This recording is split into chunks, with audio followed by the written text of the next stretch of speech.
Tripura Info News Update. মুখ্যমন্ত্রী doctor Manik Saha আজ প্রজ্ঞা ভবন অডিটোরিয়ামে সংখ্যালঘু বিষয়ক এক সম্মেলনে অংশ নেন। তাঁর সঙ্গে উপস্থিত ছিলেন সংখ্যালঘু বিষয়ক মন্ত্রী শুক্লা চরণ নোয়াতিয়া এবং আগরতলা পুর নিগমের মেয়র দীপক মজুমদার। অনুষ্ঠানে মুখ্যমন্ত্রী সংখ্যালঘু সম্প্রদায়ের ছাত্রছাত্রী ও অন্যান্য সদস্যদের হাতে আর্থিক অনুদানের চেক তুলে দেন। পাশাপাশি তিনি ধর্মীয় সংখ্যালঘুদের জন্য নতুন সিএম মাইনরিটি ওয়েলফেয়ার স্কিম চালুর ঘোষণা করেন। সভায় বক্তব্য রাখতে গিয়ে মুখ্যমন্ত্রী বলেন, প্রধানমন্ত্রী নরেন্দ্র মোদী এর নেতৃত্বাধীন কেন্দ্র সরকার সংখ্যালঘুদের জন্য একাধিক কল্যাণমূলক প্রকল্প চালু করেছে। তিনি জানান, সরকারি তথ্য অনুযায়ী সংখ্যালঘুরা প্রধানমন্ত্রী মুদ্রা যোজনা সহ বিভিন্ন প্রকল্প থেকে উপকৃত হচ্ছেন। এই প্রকল্পের মাধ্যমে বেকার যুবকদের সহজ শর্তে ঋণ দেওয়া হচ্ছে। ডক্টর সাহা বলেন, উন্নয়নের সুবিধা দিতে গিয়ে সরকার কোনো সম্প্রদায়ের ভিত্তিতে বৈষম্য করে না। তিনি অভিযোগ করেন, কংগ্রেস ও কিছু আঞ্চলিক দল ধর্মের ভিত্তিতে সংরক্ষণের কথা বলে সংখ্যালঘুদের বিভ্রান্ত করার চেষ্টা করে। কিন্তু সংবিধানে ধর্মের ভিত্তিতে সংরক্ষণ দেওয়ার সুযোগ নেই বলেও তিনি উল্লেখ করেন। তিনি আরও বলেন, অনেক সংখ্যালঘু মুসলিম সম্প্রদায় বিপি মণ্ডল কমিশনের সুপারিশ অনুযায়ী সামাজিক ও অর্থনৈতিকভাবে পিছিয়ে পড়া হিসেবে সংরক্ষণের সুবিধা পাচ্ছেন। পাশাপাশি 2019 সালে অর্থনৈতিকভাবে দুর্বল শ্রেণীর জন্য যে 10% সংরক্ষণ চালু করা হয়েছে, তাতেও সংখ্যালঘুরা সমানভাবে সুযোগ পাচ্ছেন। বেরিয়ে এসছেন এবং তার পিছনে কি চক্রান্ত ছিল সব কিন্তু আমরা আজকের দিনে আমরা জানতে পারি। এগুলো হয়, রাজনীতির ভিতরে এই ধরনের ঘটনা হয়। আমার মনে আছে, আমি যখন বক্সনগরে, আমি মুখ্যমন্ত্রী হিসাবে বক্সনগর যখন বাই ইলেকশন হচ্ছিল, আমি যখন যাচ্ছিলাম, 15 দিনে আমি বোধহয় 12 থেকে 13 বার বক্সনগরে আমি গেছি। আমাকে দিল্লি থেকে জিজ্ঞেস করছিল যে আরে বাই ইলেকশনে একজন মুখ্যমন্ত্রী 12 থেকে 13 বার যাওয়া। আমি যদি যাই আর সেখানে আমি যদি জিত হাসিল করতে পারি, তাহলে আমার যাওয়ার মধ্যে কি সমস্যা? এবং তাই হলো, বক্সনগরে একটা হিস্ট্রি আমরা তৈরি করতে পেরেছি। আমি সমস্ত যারা বক্সনগরের এমন কোনো মসজিদ নেই যেখানে আমি পৌঁছইনি, সমস্ত মাইনরিটি সম্প্রদায়ের কাছে আমি পৌঁছেছি এবং রেজাল্ট আমরা পেয়েছি। একটা কম্পিটিশন, ধনপুরেও সেটা ইলেকশন একসাথে চলছিল, একটা কম্পিটিশনের অবস্থা দাঁড়িয়েছিল এবং বলতে গেলে এই কম্পিটিশনে উই স্টুড ফার্স্ট। খুব আনন্দের সাথে আমি বলতে পারি এবং আজকে এটা ইতিহাস তৈরি হয়েছে আমাদের মধ্যে। আননেসেসারি এই যে নরেন্দ্র মোদী যে আসার পর আপনারা দেখেছেন যে দাঙ্গা হয়নি এখনো। যারা দাঙ্গাকারী যেভাবে দাঙ্গা করার একটা চেষ্টা করত সাম্প্রদায়িক সুরসুরি দিয়ে, না মোদিজি এখন কোনো জায়গায় দেয় এবং আমাদের ত্রিপুরা সরকারের আমরাও কোনো জায়গার মধ্যে চেষ্টা হয়, সাথে সাথে সেই জায়গায় আমরা পৌঁছে যাই অনেকে, এবং এটা একদিনে শেষ হবে না, অনেক সময় নেবে। এবং এই যে একটা সাম্প্রদায়িক সুরসুরি দেওয়া এবং তাকে কিভাবে বেনিফিট পাওয়া, এগুলো এখন মেইন তো মস্তিষ্কের বিষয়, আপনাদের নিজেদেরই বুঝতে হবে। আদারওয়াইজ কেউ কাউকে বুঝিয়ে পারবে না। এটা আপনাদের বুঝতে হবে যে কেউ আপনাদের যদি মঙ্গল আপনারা চান, তাহলে আগে নিজেকে শক্তিশালী করতে হবে, জ্ঞানের অধিকারী করতে হবেন, সর্বশ্রেষ্ঠ মানুষ হিসাবে যদি আসেন। আর এগুলো থাকবে, নানা রকম কথাবার্তা ইত্যাদি থাকবে। এই সাম্প্রদায়িক সুরসুরি দিয়ে দেশকে, রাজ্যকে কোনোদিন উন্নয়নের দিকে আমরা নিয়ে যেতে পারবো না। আজকে মেইন হচ্ছে আমাদের আর্থিক দিক দিয়ে, আজকে ডেভেলপমেন্টের কথা বলছে। আজকে আমাদের যদি ডেভেলপমেন্ট না হয়, আর্থসামাজিক উন্নয়ন না হয়, তাহলেই এই ধরনের সমস্যা থাকবে। আর কাজে যদি ব্যস্ত থাকেন, কাজের মাধ্যমে থাকলে দেখবেন আপনার মধ্যে কেউ বসে থাকলেই এই নানা রকম কথাবার্তা ইত্যাদি। আপনাকে যদি এখন বলা হয় যে আজকে আপনার যে একটা বই দিলাম আপনাকে, কালকে আপনাকে আমি জিজ্ঞেস করব এই বইয়ের থেকে আপনি কি কি পেয়েছেন, কালকেই আপনার পরীক্ষা, দেখবেন আপনি ব্যস্ত থাকবেন পড়াতে। কাজে আপনার কেউ যদি এসে আপনাকে ডিস্টার্ব করে, তাহলে আপনার ভালো লাগবে না। আরে কালকে আমার কাজটা শেষ করতে হবে, তারপর কাজ হবে। এতে করে এই যে বলে না যে healthy mind resides in healthy body, শরীর সুস্থ রাখতে গেলে হেলদি মাইন্ডের প্রয়োজন। এবং সেই দিক দিয়েই যখন আমাদের এই ধরনের শুধু শুধু বসে থাকি, তখনই আনহেলদি জিনিস আমাদের মাথার মধ্যে চলে আসে। বন্ধুগণ, আপনাদের কাছে আমি একটা রিকোয়েস্ট করব।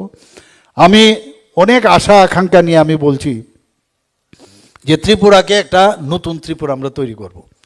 মাননীয় প্রধানমন্ত্রীজি, আপনারা দেখেছেন যখন এবার অপারেশন সিন্দুর যে অভিযান উনি করেছেন, 26 জন আমাদের 26 জন ভারতীয়, 25 জন ভারতীয় নাগরিক, আরেকজন নেপালের।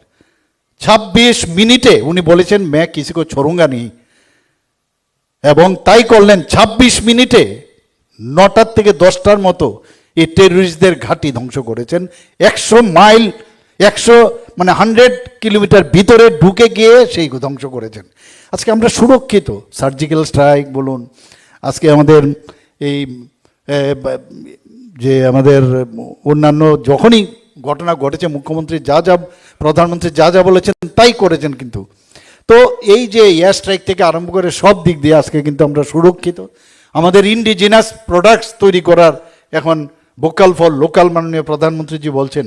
আত্মনির্ভর যদি আমরা হতে পারি এবং শিক্ষার দিক দিয়ে যদি উন্নতি হতে পারি, কোনো ধর্ম আপনাকে কিন্তু, আমি যেটা বলার চেষ্টা করেছিলাম শুরুতে, যখন একজন ভালো ডাক্তার হবেন সেখানে কিন্তু যে সম্প্রদায়ের হোক তখন কিন্তু বলবেন, এখন তাই হচ্ছে, এখন সমাজে কিন্তু পরিবর্তন আসছে যে এইরকম ডাক্তারের কাছে, এবং দেখা গেল সে একজন মুসলিম সম্প্রদায় বা একজন খ্রিস্টান বা একজন পার্সি, কিন্তু তার ধর্ম দিয়ে কিন্তু তার পরিচয় নাই, তার পরিচয়টা হচ্ছে তার কাজের মাধ্যমে।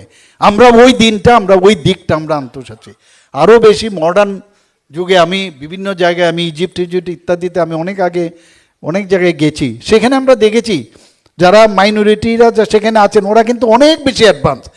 এই ভারতবর্ষের মধ্যে আমরা দেখলাম নানা রকম যে সামাজিক অবক্ষয় সেগুলো আমাদের মধ্যে কিন্তু রয়েছে, এবং তার সবচেয়ে বড় যে অবক্ষয় আমি বলবো সেটা হচ্ছে 3 তালাক। আমাদের মাননীয় প্রধানমন্ত্রীজি আমাদের যারা মুসলিম সম্প্রদায়ের মহিলাদের, তাদেরকে কত বড়, আজকে পাকিস্তানে নেই, বাংলাদেশেও নেই, সেই জায়গার মধ্যে ভারতবর্ষের মধ্যে এই ধরনের কুসংস্কার রেখেছেন এবং 3 তালাক যে তার সেটা বাতিল করেছেন। আজকে কত বড় কাজটা করেছেন। অনেকে বলেছিলেন যে ভারতবর্ষের মধ্যে বিরাট রায়ট হয়ে যাবে, ইত্যাদি হয়ে যাবে, কিছুই হয়নি। এই যে বিষয়গুলো আমাদের বুঝতে হবে যে কিভাবে আস্তে আস্তে এই যে সংস্কারগুলো আছে তার থেকে আমাদের বেরিয়ে আসা। আজকে আমাদের সরকার চেষ্টা করছে যে উন্নয়নের উপর জোর দেওয়া। যদি উন্নয়ন হয় তো ন্যাচারালি কাজেরও, কর্মসংস্থানেরও আপনার ব্যবস্থা হবে, এবং এই কর্মসংস্থান যখন হবে তখন মানুষ কিন্তু ব্যস্ত থাকবে, তার আর্থসামাজিক উন্নয়নও হবে। আজকে আমার পূর্ববর্তী বক্তা মাননীয় মন্ত্রী বাহাদুর বলেছেন যে পিএম বিকাশ, প্রধানমন্ত্রী বিরাসত উন্নয়ন হয় তো ন্যাচারালি কাজেরও, কর্মসংস্থানেরও আপনার ব্যবস্থা হবে, এবং এই কর্মসংস্থান যখন হবে তখন মানুষ কিন্তু ব্যস্ত থাকবে, তার আর্থসামাজিক উন্নয়নও হবে। আজকে আমার পূর্ববর্তী বক্তা মাননীয় মন্ত্রী বাহাদুর বলেছেন যে পিএম বিকাশ, প্রধানমন্ত্রী বিরাসত কা সম্বর্ধন প্রকল্প স্কিম, সেটা দক্ষতা উন্নয়ন। কারণ বারবার দক্ষতা উন্নয়নের উপর মাননীয় প্রধানমন্ত্রীজি খুব জোর দিয়েছেন। আমি নিজেও দেখেছি যারা মুসলিম সম্প্রদায়ের যারা আছেন বা সংখ্যা লঘু যারা সম্প্রদায়, তাদের মধ্যে কিন্তু এরা কিন্তু হেরিডিটিতে তারা কিন্তু পেয়েছে বিভিন্ন স্কিল করার। যারা এই যে কাজটা করতে পারে তারা কিন্তু অন্য সম্প্রদায় সেটা পারে না, তারা কিন্তু আগের জেনারেশন থেকে সেটা পেয়েছে, এবং সেটাকে যাতে মানে অক্ষত রাখা যায় মাননীয় প্রধানমন্ত্রীজি তার জন্য অনেক স্কিম কিন্তু সেখানে করেছেন। এবং এর মধ্যে একটাই নতুন নতুন যে বিষয়গুলো আছে, যে পুরনো জিনিসগুলোকে উদ্ধার করা এবং কাজকে কর্মসংস্থানের সুযোগ করা, এবং এগুলো কিন্তু অনেকগুলো স্কিম আগেও করেছিলেন, বারবার চেষ্টা করছেন, এগুলো কিন্তু একসাথে সেটা করেছে। যেমন একটা হয়েছে যে সাইকো और কামাও, একটা হচ্ছে নই মঞ্জিল, একটা হচ্ছে নই রোশন এবং উস্তাদ। এই সমস্ত প্রকল্পগুলোকে একসাথে করে আজকে এই পিএম বিকাশ যোজনা স্কিম সেটা শুরু করেছে। আরেকটা যেটা একটু আগে বলার চেষ্টা করলাম যে হুনার, আমরা বলি না যে ওনাদের কাছে হুনার আছে, মানে হুনার হাট, অর্থাৎ সংখ্যালঘু যারা কারিগর আছেন, আমরা বহু জায়গায় দেখি ওদের এই কারিগরি কিন্তু নিজেরা কিন্তু সেইভাবে স্কিল করে তারা শিখেনি, তারা বাপদাদাদের থেকে সে শিখেছেন, তাদের পূর্বপুরুষদের থেকে সেই কাজটা শিখেছেন। সেটা প্রধানমন্ত্রীজি বলতেন সেগুলোকে আমরা যেন না বলি। এত সুন্দরভাবে ওনারা কাজ করেন, কার্পেন্টারি হোক বা তাদের বিভিন্ন কলা কৌশলী হোক, সে পিতলের জিনিসই হোক, বিভিন্ন তাদেরকে সেগুলো যাতে অক্ষত রাখা যায় সেই ঐতিহ্যবাহী শিল্প এবং তার যে প্রদর্শন সেগুলো রাখার জন্য এই যে হিউম্যান আর আমাদের হুনার হাট সেটা উনি শুরু করেছেন। এবং আপনারা শুনে খুশি হবেন যে 50% তার জন্য মহিলারা তার মধ্যে ইনভলভ। কিন্তু আমরা কিন্তু এই বিষয়ে অনেকে জানি না। কিন্তু এগুলো একদিকে যারা সেইভাবে পড়াশোনা করতে পারেনি, অথচ তার ছেলে মেয়েদের এখন সামনের দিকে পড়াশোনার সুযোগ করতে হবে। তো আমার যে কাজটা আমি জানি সেটাকে যদি আমি সামনে রাখতে পারি, তার থেকে যে আর্থিক যে উন্নয়ন হবে, এবং আর্থিক উন্নয়নের সাথে সাথে ঘরের ভিতরেও কিন্তু মহিলাদের বিশেষ করে তাদের কনফিডেন্সও কিন্তু অনেক বেশি ডেভেলপ করবে। কারণ তার হাত পাততে হবে না তার পুরুষ বা তার স্বামী বা ছেলেদের কাছে। তো এই যে হুনার হাট, সে সংখ্যালঘু কারিগরদের যে ঐতিহ্যবাহী শিল্প, আপনারা সবাই ভারতবর্ষের বিভিন্ন জায়গায় আমরা যখন যাই, এখনও আমরা যাই, তাদের যেসব শিল্প শিল্পগুলোকে বাঁচিয়ে রাখা এবং সেগুলোর যাতে কোনো অবস্থায় না হারিয়ে যায়। এমনও দেখেছি এই শিল্প এখন এমন জায়গায় চলে গেছে যে কেউ বিটেক পাস করে এসছে, কেউ এমবিবিএস পাস করে এসছে, তারপরেও দেখা গেলো এমবিবিএস করেও সে যে পয়সা রোজগার করবে, দেখা যাচ্ছে এই ব্যবসার মধ্যে ঢুকলে দেখা যাচ্ছে এর থেকে বেশি উন্নয়ন করবে। সে বলছে ঠিক আছে, আমি বিটেক করেছি, আমি গ্র্যাজুয়েট হয়েছি, আমি এমকম পাস করেছি, নিজের বাবার যে বা মার যে ব্যবসাটা সেটাকে আরও যাতে সাইন্টিফিক ওয়েতে আরও সুন্দরভাবে কিভাবে করা যায় সেই কাজটা কিন্তু আজকে ওনারা অনেক জায়গায় আমি দেখেছি সেই কাজটা করছে। আজকাল এই চাইওয়ালা, আমি গতকাল একটা জায়গায়, গত পরশু দিন আমি এসেছি একটা জায়গায় থেকে, সেখানে আমি দেখি চাইওয়ালা, আরে এখানে চাই বিক্রি করে, আর আমরা চাইওয়ালা মোদিজিকে বলি। আর সেখানে প্রচুর মানুষ এই চাইওয়ালার দোকানে, এবং এরকম আমি শোনা গেছে যে একজন আইএস অফিসার না আইপিএস অফিসার, উনি এই না যোগদান করে চাকরি ছেড়ে দিয়ে শুধু চা বিক্রি করে কোটি কোটি টাকা রোজগার করছে বন্ধুগণ। তো এই যে বিষয়গুলো আছে, এবং চা এরকম না কিন্তু যে এটা আমরা যেরকমভাবে চা খাই, এই চা দেওয়ার ক্ষেত্রে, তার প্রেজেন্টেশনের ক্ষেত্রে, তার ভোকাল ফর লোকালের যে জিনিস সেটাকে ব্যবহার করে এমনভাবে প্রদর্শন করে যে মানে মানুষ সেখানে কিন্তু যায় এবং তার ব্যবহার করে, তাতে তার আর্থসামাজিক উন্নয়ন সেটা হওয়ার সুবিধা থাকে। প্রধানমন্ত্রী জন বিকাশ কার্যক্রম, যেটা আমার মাননীয় মন্ত্রী বলেছেন, PMJBK, সেখানে দেখুন সংখ্যালঘুদের যেখানে গণবসতি, সেখানে এই প্রকল্প বলছেন যে না, এখানে কি হচ্ছে, সবসময় আমি এইভাবেই আছি, আমি এইভাবেই থাকবো, এটা পরিষ্কার একটা অবস্থার মধ্যে আমি থাকবো, বাস করব, কেন পরিষ্কার পরিচ্ছন্নতার মধ্যে কেন থাকবো না? তো এই যে অবস্থা সেখানে সুন্দরভাবে থাকার, এবং সেখানে শুধু এই ঘনবসতি এলাকার মধ্যে স্কুল আমার বানাতে হবে, শুধু স্কুল না, সেখানে হোস্টেল, সুন্দরভাবে হোস্টেল মাননীয় প্রধানমন্ত্রীজি এই কার্যক্রমের মধ্যে রেখেছেন। হোস্টেল, কলেজ তৈরি করতে হবে, ITI করতে হবে, পলিটেকনিক করতে হবে, হাসপাতাল এবং খেলার মাঠ তৈরি করতে হবে শুধু সংখ্যালঘুদের উন্নয়নের জন্য। এবং সেখানে আমরা দেখেছি মূলত স্বাস্থ্য, শিক্ষা এবং এই যে দক্ষতার উপর যাতে আরও বেশি জোর দেওয়া যায় তার জন্য এই ব্যবস্থা উনি এনেছেন। আজকে ওয়াকফ সম্পত্তির উন্নয়ন, আপনারা জানেন যে ওয়াকফ সম্পত্তি নিয়ে এতদিন ধরে কি হচ্ছিল, কিছু কিছু বেস্টেড ইন্টারেস্টের মানুষ এই ওয়াকফ বোর্ড দিয়ে পয়সা কামাচ্ছিল, সাধারণ মানুষ তার সাথে যুক্ত ছিল না। আজকে এটা নিয়েও কিন্তু অনেক সময় প্রধানমন্ত্রীজি একবার যখন ডিসিশন নেয়, এবং আমরা দেখেছি যে ডিসিশনগুলো উনি নেন সেই ডিসিশনগুলো কিন্তু আলটিমেটলি মানুষের স্বার্থে কাজ হয়।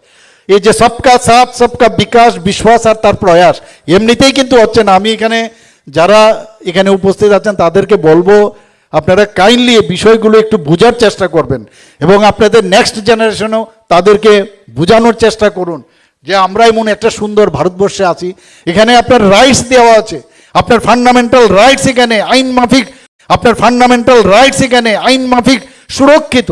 এখানে কিন্তু আমরা ভুলে যাই, এখানে এমন না যে আমি নিজেকে উইক আমি কেন ভাববো। আমরা কিন্তু অনেক সময় আমরা নিজেদেরকে নিজেরাই উইক আমরা নিজেদের মনে করি। এতে করে আমি যারা গুরু মানে যারা মেজরিটি সংখ্যার যারা আছেন তাদের মধ্যেও কিন্তু একটা সন্দেহের একটা সবসময় একটা বাতাবরণ থাকে। তো নিজেকে এখানে কিন্তু একটা কম্পিটিশন হওয়া উচিত।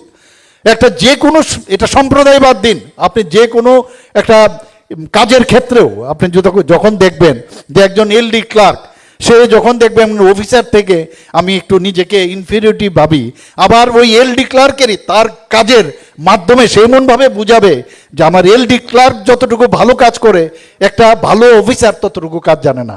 কাজের মাধ্যমে কিন্তু নিজের যে যে সমাজের মধ্যে নিজেকে প্রতিষ্ঠিত করা, সেটা আমাদের করা উচিত। তবেই এক ত্রিপুরা এবং নতুন ত্রিপুরা আমরা করতে পারবো। আমাদের আজকে দেখলাম যে মহিলাদের যে অধিকারের যে 370A এবং 35A ধারা, 370 ধারা আপনারা জানেন সেটা কি অবস্থাটা ছিল।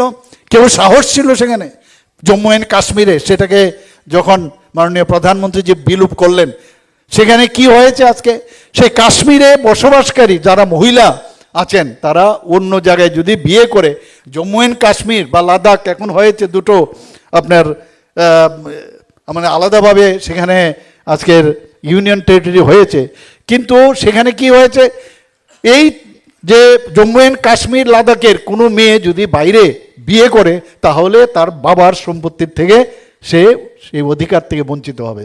এই 370 এবং 35A যখন সেটা বাতিল করলো, আজকে কিন্তু সেই যে তার যে পাওয়ার যে অধিকার সেটা কিন্তু মাননীয় প্রধানমন্ত্রীজি সেটা কি ভুল করেছে? আমি মেয়ে হয়ে জন্মগ্রহণ করেছি, আমি যে কোনো জায়গায় ভারতবর্ষের যে কোনো সম্প্রদায়ের সাথে বা ওই এখানে তো সম্প্রদায় বাদ দিন, আমার ওই রাজ্যের বাইরে যদি আমি বিয়ে করি তাহলে আমি সম্পত্তির থেকে বাইরে থাকবো। এটা কোন ধরনের নিয়ম? সেটা মাননীয় প্রধানমন্ত্রীজি সেটা করেছেন। আজকে পৈতৃক সম্পত্তির অধিকার সেটা কিন্তু আজকে দিয়েছেন। আজকে আমরা যদি দেখি যে ভারতের যারা অন্যান্য রাজ্যের বাসিন্দারা যারা জম্মু অ্যান্ড কাশ্মীরে আগে কিন্তু নিজেদের আমরা একই ভারত, অথচ আজকে আমি ত্রিপুরাতে আমি যে কোনো জায়গায় আমি কিনতেই পারি, বাইরের ভারতবর্ষের যে কোনো নাগরিক আমিও গিয়ে ওয়েস্ট বেঙ্গলে কিনতে পারি, আমি যে কোনো জায়গায় কিনতে পারি, আবার সেখান থেকে আসতেও পারি। এই যে একটা অবস্থা গেছে, একটা স্পেশাল আইন করে জম্মু অ্যান্ড কাশ্মীরে আপনি জায়গা স্থাবর জিনিস আপনি কিনতে পারবেন না। সেই জায়গায় আজকে এই আইন বাতিলের পরে সেখানে স্থাবর সম্পত্তি আপনি কিন্তু সেখানে কিনতে পারবেন। আজকে বন্ধুগণ, আজকে আমরা যদি বাল্মীকি সমাজ দেখি সেখানেও কিন্তু জম্মু অ্যান্ড কাশ্মীরে তারাও কিন্তু সেখানে যদিও অনেক দিন ধরে সেখানে বসবাস করলেও তারা কিন্তু ভোটাধিকারের অধিকারে তাদেরকে সেই অধিকার দেওয়া হয়নি। আজকে গোর্খা এবং পশ্চিম পাকিস্তান যারা শরণার্থীরা সেখানে ছিলেন তাদেরও কিন্তু ভোটাধিকার দেওয়ার ব্যবস্থা হয়নি, যদিও তারা পশ্চিম পাকিস্তান থেকে এসছেন। সেই জায়গায় আজকে কিন্তু মূল ধারায় মাননীয় প্রধানমন্ত্রীজি এই সাংবিধানিক যে অধিকার সেটা আজকে দিয়েছেন। এই যে 370 ধারা সেটাকে অবলুপ্তির পরে কেন্দ্রীয় সরকার বিভিন্ন কল্যাণমূলক প্রকল্পের যে এখন যে সুযোগ সুবিধা আজকে আমাদের দিয়েছেন। আজকে আমরা মাঝে মাঝে দেখি যে আমরা কেন ভারতের সংখ্যালঘু সম্প্রদায়ের যে কেন আমরা সুখে আছি। আপনারা দেখুন আজকে অন্যান্য জায়গায় আমরা নিজেদেরকে মাইনরিটি বলতে থাকি, আপনারা অন্যান্য জায়গার মাইনরিটির সাথে ঝগড়া, এক প্রদেশে এক দেশের সাথে আরেক দেশের মাইনরিটির সাথে এটা বুঝতে হবে। একজন সিকিউর যদি একটা কান্ট্রি থাকে সেটা হচ্ছে ভারত, এবং তার মেইন যে কারণ সেটা হচ্ছে আমরা বৈচিত্র্যের মধ্যে আমরা কিন্তু সেই বৈচিত্র্যের মধ্যে আমাদের ঐক্য এবং সেই সুখ আমরা কিন্তু সেখানে দেখতে পাই। বন্ধুগণ, এখানে দেখুন ওয়েস্ট বেঙ্গলে আমি গতকালও গেছি, এখানে যারা মুসলিমরা আছেন বা অন্যান্য যারা সম্প্রদায়ের আছেন যারা ভারতবর্ষে আছে, এইরকম আমাদের সরকার যখন হচ্ছিল বিরোধীরা কি বলছিল, আরে মাইনরিটিকে সবাইকে বাংলাদেশ চলে যেতে হবে বলছিল কিনা, বলেছে কিনা, গেছেন আপনারা? তাহলে সেটার জন্য কোনো রকম দ্বিধা দ্বন্দ্ব থাকা কোনো উপায় নেই। আমরা বারবার বলছি, যারা আজকে প্রথমে কি বলেছেন, যেহেতু এটা মুসলিম কান্ট্রি হিসেবে ডিক্লেয়ার করেছে, সেখানে যারা ওখানে সংখ্যালঘু আছেন তাদের উপরে যেভাবে অত্যাচার করছে আজকে ভারতবর্ষের মধ্যে, আপনাদের যে আইন আছে আইনের সেখানে যারা ওখানে সংখ্যালঘু আছেন তাদের উপরে যেভাবে অত্যাচার করছে আজকে ভারতবর্ষের মধ্যে, আপনাদের যে আইন আছে আইনের মাধ্যমে আপনাদের কিন্তু সেভাবে সুরক্ষিত আছে।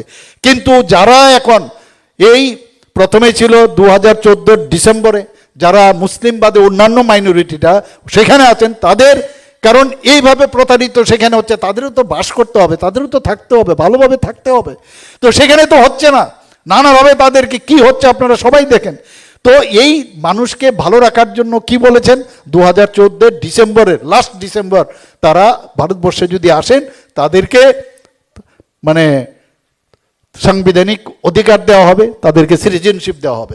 এবার বলছেন 2024-এর 31 ডিসেম্বরের পর্যন্ত যদি বাকি যে সংখ্যালঘুরা ওখানে আছেন তারা যদি আসেন তাদেরকে দেওয়া হবে।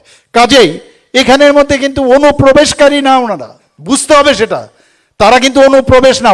অনুপ্রবেশ কারা যদি দেখা যায় সেখানে মাইনরিটি যে আমাদের মুসলিম সম্পর্কে, কারণ তুমি তো ওখানে আছো কিন্তু ভারতবর্ষের কোনো মুসলিমকে বলছে না তুমি চলে যাও, কোনো অনুপ্রবেশ, এই বিষয়টা কিন্তু আপনাদের ভালো করে বুঝাতে হবে।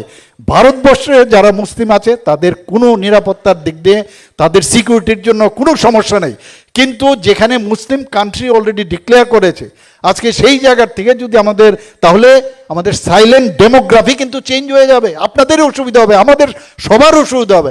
তার জন্য বলা হচ্ছে, এবং যাতে এই তাদেরকে অনুপ্রবেশকারী বলছে, এখানে এইভাবে কিন্তু বলা হচ্ছে না যে এখানকার মুসলিমকে তাড়িয়ে দেওয়া হবে। যারা এইভাবে বিভিন্নভাবে চোরা পথে এখানে আসছে, পশ্চিমবাংলায় আপনারা ভোটের কারণে কিন্তু এসছে, ভোটের কারণে কিন্তু পশ্চিমবঙ্গে ওনাদেরকে আনা হয়েছে, এবং সেই ভোটের কারণে এনে সেটা ভোটের বাক্স বানিয়েছেন, গরিব তাদেরকে গরিব বানিয়ে রেখেছেন, আর তাদেরকে শিক্ষার কোনো আলো তারা দেখাতে পারেনি, তাদেরকে দিয়ে বেআইনি কাজ করানো হয়, বিভিন্ন অনিয়মভাবে অনেক সুযোগ সুবিধা দেয়, দিয়ে তাদের ভবিষ্যৎ কিন্তু নষ্ট করছে। আমরা তাদের বিরুদ্ধে আমরা বলছি, আমাদের ভারতবর্ষের আমরা কোনো মাইনরিটি যারা আছেন তাদের নিয়ে কোনো রকম আমাদের কোনো সমস্যা নেই। আমরা সেই কারণেই বলছি যে যে মালার কথা আমি বললাম সেই মালা আমরা যদি অক্ষুণ্ণ রাখতে পারি তাহলে সারা পৃথিবীর মধ্যে এবং আমরা ত্রিপুরার সারা ভারতবর্ষের মধ্যে একটা অন্যতম রাজ্য এবং সারা পৃথিবীর মধ্যে অন্যতম আজকে দেশ হিসাবে আমরা গণ্য হব। এবং মাননীয় প্রধানমন্ত্রীজি আপনারা দেখেছেন বিভিন্ন প্রদেশে যেখানে মাইনরিটি সম্প্রদায়ের যেখানে দেশ সেখানে উনাকে কিভাবে গলায় লাগায় এবং কিভাবে উনাকে উপাধি দেন, এমনিতে দেন না, কারণ উনি বুঝেছেন, উনারা বুঝেন যে এই ভদ্রলোক এই যে একটা মানে মানুষ, আমাদের সত্যিকারের মানুষ এবং মানুষের জন্য কাজ করেন এবং মানুষকে সম্মান দিতে জানেন সব ধর্মের প্রতি, কিন্তু তার মধ্যেও ইচ্ছে করে নানাভাবে উস্কানি দিয়ে একটা নিজেদের মধ্যে বিভেদ সৃষ্টি করে। বন্ধুগণ, আমাদের কোনো অবস্থায় এখানে ত্রিপুরাতে সাম্প্রদায়িক উত্তেজনা যখন মাঝে মাঝে হয়, হওয়ার পরে আমি কিন্তু আপনারা খেয়াল করেছেন আমি সাথে সাথে সেখানে আমি চলে যাই এবং তার বিরুদ্ধে আমাদের সজাগ থাকতে হবে। কারণ আপনাদের যেহেতু আমাদের এখন এত সুন্দর একটা মানে সরকার এসছে যেখানে আমরা আমি কাউকে বেশি বেশি করব না, বেশি বেশি কিছু করব না, আমার ভোটের জন্য আমি করলাম, আবার অন্যদের আমি ডিপ্রাইভ করব। বলছে সবকা সাথ সবকা বিশ্বাস আর তার প্রয়াস, সবার উন্নয়ন চাই। এই বিষয়টা কিন্তু সারা জীবন থাকবে, সেটাকে সামনে রেখে এবং আপনার যে রাইটস আছে সেই রাইটসটাকে নিয়ে আগামী দিন আমরা চলবো, সেই আশা আমি আশা করছি আপনারা করবেন। সাচ্চার কমিটি যেটা হয়েছিল আপনারা সবাই জানেন, দেখা গেছে মাননীয় প্রধানমন্ত্রী যে এইগুলো পড়েন সাচ্চার কমিটির মধ্যে কি বলেছেন যে শিক্ষার দিক দিয়ে এবং অর্থনৈতিক দিক দিয়ে মুসলিমরা কিন্তু অনেক পেছনে আছে, আপনারা নিশ্চয়ই জানেন সেটা। তার জন্যই মাননীয় প্রধানমন্ত্রী জি চাইছেন আজকে এই মাইনরিটি সম্প্রদায় যারা আছেন, বিশেষ করে মুসলিম যারা আছেন, তাদেরকে কিভাবে অর্থনৈতিক উন্নয়ন করা যায়। তাদের মধ্যে কিন্তু অনেক আমরা দেখেছি তাদের যে কৃষ্টি সংস্কৃতি এবং তাদের বিশেষ করে গান বাজনা ইত্যাদি যাই বলুন সব কিছু কিন্তু মানে আমার মনে হয় যে আমরা সেগুলোকে সমস্ত ইতিহাস যদি আমরা ঘাঁটি একের পর এক সমৃদ্ধশালী, সেগুলোকে আমরা যাতে ঠিক রাখতে পারি এবং সাম্প্রদায়িক সম্প্রীতি যাতে ঠিক রাখা যায় তার জন্য আমাদের কাজ করা উচিত। আমাদের আজকের বিভিন্ন সময়ে এই ধরনের যে রাইটস হয় তার দিকে আপনারা খেয়াল রাখবেন।